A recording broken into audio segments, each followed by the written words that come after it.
Hello friends, நாங்கள் பொதுவாகவே இந்த மாதிரி வேலை செய்கிற இடத்துல இந்த மாதிரி பாம்புகளை பார்க்குறது சகஜம்தான். இந்த பாம்பு வந்து சுருட்டை விரியன்.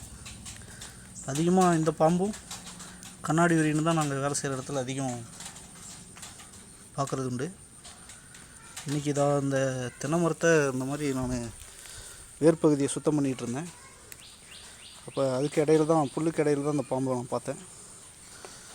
புல்லுக்கடையில் இந்த மாதிரி பாம்புகளை பார்க்குறது வந்து நாங்கள் எங்களை மாதிரி கூலிக்காரங்க சகஜமாக பார்க்குறது உண்டு.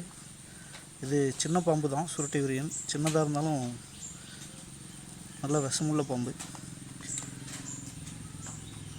இந்த சுருட்டை விரியன், கண்ணாடி விரியன், கட்டு விரியன் இது கடிச்சு தான் ஆளுங்க அதிக அளவில் இறந்து போகிறது. இது வந்து சுருட்டை விரியன் சொல்லுவாங்க. இது ரொம்ப சின்ன குட்டி தான். குட்டியாக இருந்தாலும் விஷம் அதிகம்.